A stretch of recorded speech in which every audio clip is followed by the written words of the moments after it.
Bathtub's filled with water, despite the dust implying that it was filled a long time ago. Remember to ask Katie what day she believes it to be. The man from Revision is staying in her house. I'm not sure if it's Acadia's house or if he's just squatting. Look up the official owner now that I have the address.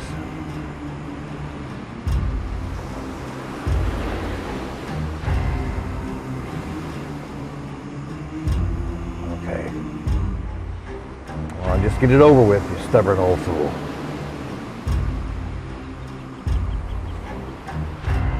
Raul, I think I can speak for both of us when I say that that did not go as I planned it.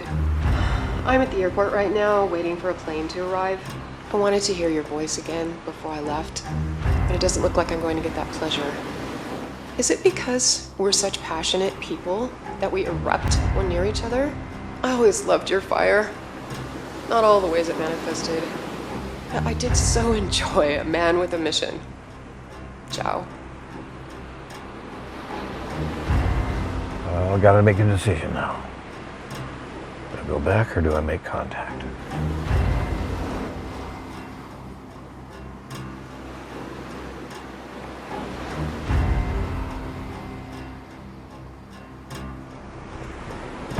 Oh hell, like it's even a decision at all.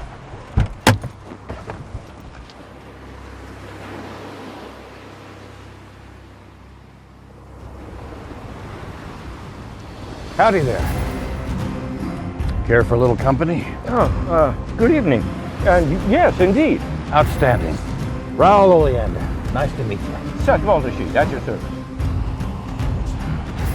Pleasure's mine. Yeah, but not yours alone. What you drinking? A bittersweet Merlot. Would you like some? You have a spare glass? I always have a spare glass. You never know who might join you at the fire. Well, sure, that'd be very nice. Not a speck off my back, Mr. Oleander, not a speck. Raul, please. My father was Mr. Oleander. Raul, then.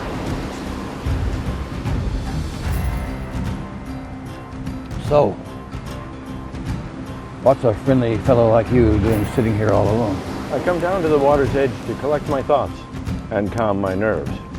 The noise in town puts me on edge.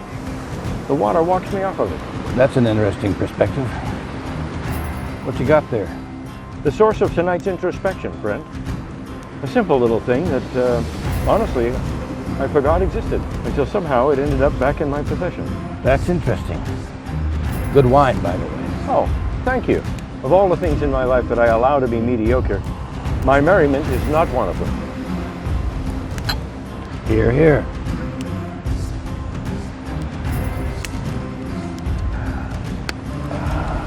So, what line of work are you in, Raul?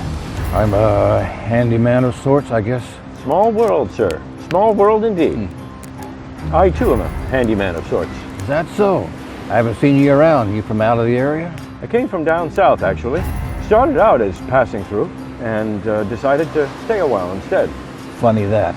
I take it by that your story is similar. You know, I just kind of bounce from job to job, letting the work lead me. Peas in a pod. Another? Thank you. There's not much left, and I don't want to be the reason you're empty. Not a concern of mine, friend. I have another bottle. Is that so? That is so. What else you got in that bag of tricks? Just the tricks. Well, I'm into that. I feel like we've met before. I have that exact same feeling. You ever do any carpentry? I do, but not for pay, and not down south. It's going to bother me until I figure it out. Well, I hate to add to tonight's agitation. I just saw a man sitting alone by a fire and thought I'd say hello. Well, I'm glad you did. Tonight's agitation, as it is described, has nothing to do with you. And I'm glad to have the distraction. One of my exes used to call me a carrier of aggravation. I never got aggravated myself, but everyone else around me did. A funny observation. Clearly a bright woman. Not bright enough to avoid me. I needed that. The levity. Not a problem. So what's your impossible dream? What's that? Your impossible dream. Everyone has one, however trite or trivial. I don't know. I haven't thought about something like that for a long time. Dreams are important, Raul. They keep us not just alive, but living. What's your impossible dream then? to build the utopian society this country was supposed to be. And what's that? A place where anything is possible if you work for it. Specifically, a place where nothing costs anything because it's all free. Everyone contributes their disciplines, and everyone looks after everyone. Where love and companionship grows on trees, and the wine flows endlessly. There's no dues to pay, because it's all paid forward, not back. You can pursue your heart's desire without having to look at a clock or punch a time card or have some landlord asking for his opportunistic share. So what's the problem? You're not working for it? I walked into that one. I have my moments. But to answer your question, I am working towards my utopia. But the nature of man, it runs in contrast to idealism.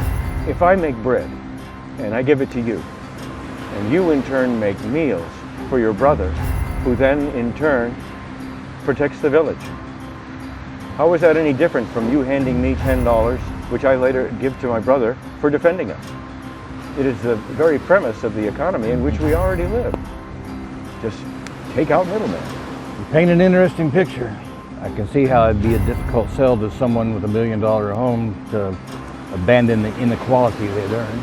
Exactly. So I'm forced to work for the $1 million homeowner until I can continue my search for my Shangri-La. Well, it's been nice to meet you, Seth. But I gotta be going. My charm only lasts for so long. Well, it's been a pleasure meeting you too, Raul. I hope our paths cross again. Something tells me they will. Good evening to you, sir.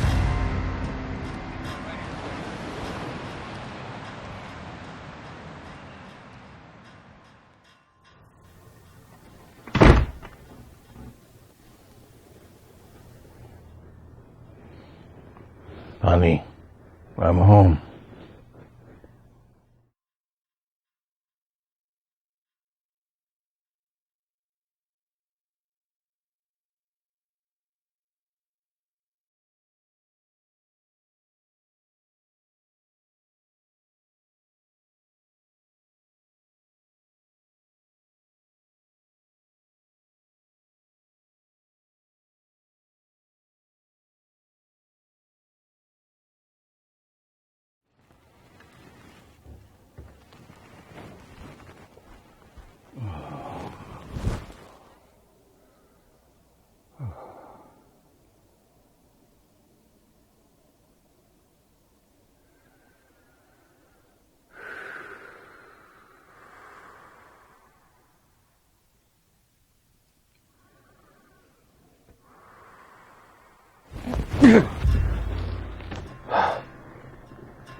Could you get a hobby or something?